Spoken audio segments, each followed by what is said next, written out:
வணக்கம். இன்னைக்கு நாம பார்க்க போறது ஒரு சாதாரணமான ஆள் இல்ல. ஜெயலலிதா. ஆமா. கோமலவல்லியா ஆரம்பிச்சு தமிழ்நாட்டோட முதலமைச்சரா, அதுவும் 6 முறை உயர்ந்த ஒருத்தரோட வாழ்க்கை பயணம். நிச்சயமா அவரோட பயணம் பல திருப்பங்கள் நிறைஞ்சது. ஆமா, சினிமாவுல உச்சம் தொட்டு அப்புறம் அரசியல்னு ஒரு பெரிய சக்தியா மாறினது. நலத்திட்டங்கள், சர்ச்சைகள்னு நிறைய விஷயங்கள் இருக்கு. இங்க இருக்கிற தகவல்களை வச்சு இதையெல்லாம் கொஞ்சம் ஆழமா பார்க்கலாம். சரி. நோக்கம் என்னன்னா, இந்த இந்த சிக்கலான தலைவரோட வாழ்க்கையும் அவங்க விட்டுட்டு போன தாக்கத்தையும் புரிஞ்சுக்கிறது தான். கரெக்ட். தமிழ்நாட்டு அரசியல்ல அவங்கள தவிர்க்கவே முடியாது. அவங்களோட ஆளுமை ஒரு பக்கம், அவங்க சந்திச்ச அந்த சட்ட போராட்டங்கள், சர்ச்சைகள், இது எல்லாமே அவங்க பாதையை வடிவமைச்சதுன்னு சொல்லலாம். அவங்க ஆரம்ப காலத்துல இருந்து கடைசி நாட்கள் வரைக்கும் நடந்த முக்கிய விஷயங்களை கொஞ்சம் பார்க்கலாம். ஓகே. 1948ல கர்நாடகா மெலுக்கோட்டையில பிறந்தாங்க. சின்ன வயசுலயே அப்பா இல்ல. ஆமா. அது ஒரு பெரிய தாக்கத்தை ஏற்படுத்துச்சுன்னு நினைக்கிறீங்களா? பரதநாட்டியம் கத்துக்கிட்டாங்க, அப்புறம் சினிமாக்குள்ள வந்தாங்க.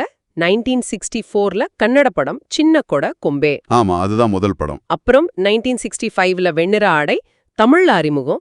சீக்கிரமே தமிழ் சினிமாவின் ராணி ஆயிட்டாங்க. இது எப்படி? அதுக்கு அவங்களோட திறமையும் அந்த கவர்ச்சியும் தான் காரணம். எம்ஜிஆரோட நடிச்ச படங்கள், ஆமா, ஆயிரத்துல ஒருவன் மாதிரி படங்கள், அதெல்லாம் பெரிய ஹிட்.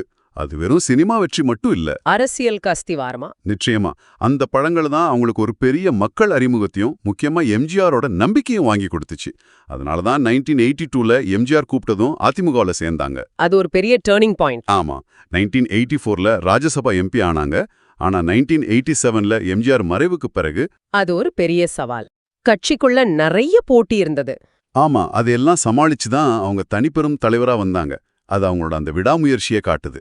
அப்புறம் அந்த 1989 சட்டமன்ற சம்பவம், அந்த சேலை இழிக்கப்பட்டதா சொன்னது, அது வெறும் அனுதாபத்தை மட்டும்தான் கொடுத்துச்சா, இல்ல அத ஒரு அரசியல் ஆயுதமா மாத்துனாங்களா? முதலமைச்சராதான் இந்த சபைக்குள்ள வருவேன்னு சொன்ன அந்த சபதம், அது வெறும் அனுதாபமா மட்டும் பார்க்க முடியாது. அந்த சம்பவத்தை அவங்க தனக்கு சாதகமா பயன்படுத்திக்கிட்டாங்கன்னு சொல்லலாம். தன்னை ஒரு பாதிக்கப்பட்டவராகவும் அதே சமயம் ஒரு போராளியாகவும் காட்டிக்க அது உதவியா இருந்துச்சு. சரி. 1991ல அந்த பெரிய வெற்றிக்கு அந்த அனுதாபாலையும் ஒரு காரணம், ராஜீவ்காந்தி படுகொலை சூழலும் ஒரு காரணம். ஆமா, அதெல்லாம் சேர்ந்துதான். ஆனா அது வெற்றியா மாத்தினது அவங்களோட அரசியல் நகர்வு தான். முதல் முறையா முதல்வரானப்போ 1991-96ல தொட்டில் குழந்தை திட்டம் மாதிரி நல்ல திட்டங்கள் கொண்டு வந்தாங்க. ஆனா அதே சமயம் அந்த வளர்ப்பு மகன் கல்யாணம், ஆமா, அந்த ஆடம்பர செலவு பெரிய விமர்சனமாச்சு. அங்கேயே அந்த முரண்பாடுகள் தெரிய ஆரம்பிச்சது. 1996ல தோல்வி, அப்புறம் வழக்குகள், டிவி கேஸ், டான்சி கேஸ், தண்டனை வேற கிடைச்சது. ஆமா. ஆனா இதுல இருந்து மீண்டு மறுபடியும் ஆட்சியை பிடிச்சது. அது பெரிய விஷயம். கரெக்ட். 2001ல மறுபடியும் ஆட்சிக்கு வந்தாங்க. ஆனா சட்டச்சிக்கலால பதவி விலக வேண்டியதா போச்சு. ஆமா, ஓ பன்னீர்செல்வம் அப்ப முதல்வரானார். அப்புறம் விடுதலையாகி மறுபடியும் அவங்களே முதல்வரானாங்க. 2011ல மறுபடியும் முதல்வரானப்போ அந்த அம்மா உணவகம், அம்மா குடிநீர், ஆமா, அந்த திட்டங்கள் ரொம்ப பாப்புலர் ஆச்சு. அது அவங்களோட பிம்பத்தை இன்னும் வலுப்படுத்துச்சு. அது ஒரு அரசியல் உத்தி அடித்தட்டு மக்கள் கிட்ட நேரடியா போறதுக்கு. 2014ல மறுபடியும் சொத்து குவிப்பு வழக்குல தண்டனை, பதவி போச்சு. மறுபடியும் 2015ல விடுதலையாகி திரும்பவும் முதல்வர். இது இந்தியாவிலே முதல் முறை 2 தடவை கோர்ட்டால பதவி நீக்கம் செய்யப்பட்டு திரும்பவும் முதல்வரானது. இது அவங்களோட அந்த அரசியல் போராட்ட குணத்தை காட்டுது. நிச்சயமா அவங்க சட்ட போராட்டங்களையும் அரசியல் பின்னடைவுகளையும் எதிர்கொண்ட விதம் அவங்க தொண்டர்கள் மத்தியில அவங்க செல்வாக்கு அதிகமாக்குச்சு. 2016ல 6வது முறை முதல்வர். இது ஒரு வரலாறு. அப்புறம் காவிரி, முல்லைப்பெரியாறு மாதிரி விஷயங்கள்ல ரொம்ப உறுதியா இருந்தாங்க. ஆமா, மாநில உரிமைகள்ல ரொம்ப ஸ்ட்ராங்கா நின்னாங்க. இலங்கை தமிழர் பிரச்சனைக்காக 2013ல சட்டமன்ற தீர்மானம் போட்டது. அதெல்லாம் தேசிய அளவுலயும் கவனிக்கப்பட்டுச்சு. ஆனா 2016 செப்டம்பர்ல உடல்நலக்குறைவு, அப்போலோல அட்மிட் ஆனாங்க. ஆமா, அது ஒரு பெரிய கவலையான விஷயமாச்சு. டிசம்பர் 5 அன்னிக்கு மறைவு.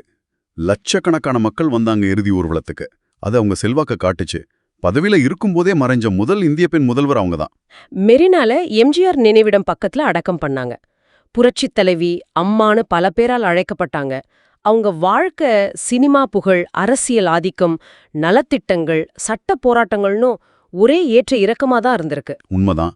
அவங்க விட்டுட்டு போன மரபு அது ரொம்ப சிக்கலானது. ஒரு பக்கம் ஏழைங்களுக்காக திட்டம் போட்ட தலைவர்னு ஒரு பார்வை, இன்னொரு பக்கம் ஊழல் குற்றச்சாட்டுகள், அதிகார புஷ்பிரயோகம்னு சர்ச்சைகள். ஆமா, இந்த 2 பார்வையும் சேர்த்து பார்த்தாதான் அவங்களோட முழு சித்திரம் கிடைக்கும். அவங்களோட பயணம் இன்னைக்கு அரசியல்ல பெண் தலைமைத்துவம் பத்தி, மக்கள் நலத்திட்டங்களோட நோக்கம் பத்தி நிறைய கேள்விகளை எழுப்புது இல்லையா? நிச்சயமா. இறுதியா உங்களுக்கு ஒரு சிந்தனைக்கு, அவங்களோட அந்த தனிப்பட்ட கவர்ச்சி, அந்த கரிஸ்மா, அதோட அந்த கடுமையான ஆட்சி முறை, இது ரெண்டும் சேர்ந்த ஒரு கலவை இந்திய அரசியல்ல ரொம்ப அபூர்வம். ஆமா, அது ஒரு தனித்துவமான பாணி. இது மாதிரி ஆளுமை மைய அரசியல், இது இன்னைய காலகட்டத்துக்கு எந்த அளவுக்கு பொருந்தும்? அதோட நீண்ட கால விளைவுகள் என்னவா இருக்கும்? இத பத்தி நீங்க யோசிக்கலாம்.